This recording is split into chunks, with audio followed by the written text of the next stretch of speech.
अस्सलाम वालेकुम रहमतुल्लाह। मोहम्मद नदीम ऑफिशियल में खुश आमदेद। उम्मीद आप सब खैरियत से होंगे। आज जो मेरी वीडियो का टॉपिक है वो जोड़ों के दर्द के मुतालिक है कि जिन लोगों को जोड़ों का दर्द है। वीडियो शुरू करने से पहले अगर अभी तक आपने मेरे चैनल को सब्सक्राइब नहीं किया, मेरे चैनल को सब्सक्राइब कर दें और घंटी के बटन को दबा दें। अब चलते हैं वीडियो की तरफ। देखें, जोड़ों का जो दर्द है वो एक किस्म का नहीं है।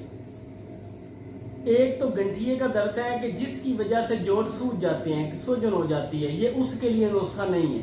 ये उसके लिए है कि जिन लोगों को कमजोरी की वजह से जोड़ों का दर्द हो जाता है या वैसे हो जाता है, ठीक है। जोड़ों का दर्द 4-5 किस्म का है।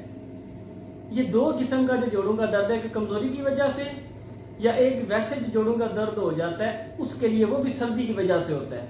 ये उसके लिए इंशाल्लाह नुस्खा सही फिट काम करेगा। उसके लिए आपने 2 चीजें लेनी है, बिल्कुल आम सी हैं।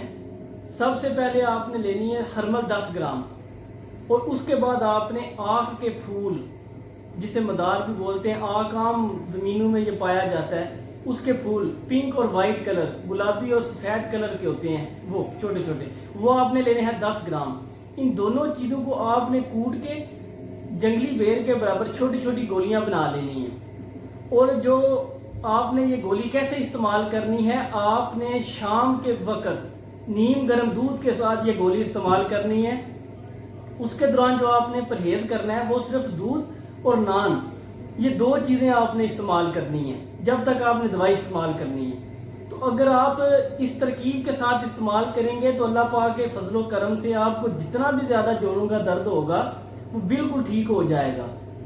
जो आपने इसके दौरान परहेज करना है वो दूध और नान, ये 2 ही चीजें आपने इस्तेमाल करनी है कि जब तक आपने ये दवाई इस्तेमाल करनी है।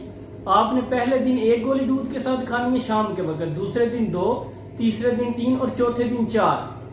चौथे दिन पे आपने 4 बढ़ा के उसके बाद फिर आपने 1 गोली कर देनी है।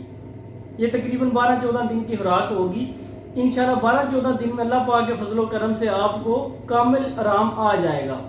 अगर आपको मेरी ये वीडियो अच्छी लगी है तो मेरी वीडियो को लाइक करें, शेयर करें, कमेंट करें, और नई वीडियो आने तक के लिए अल्लाह हाफिज।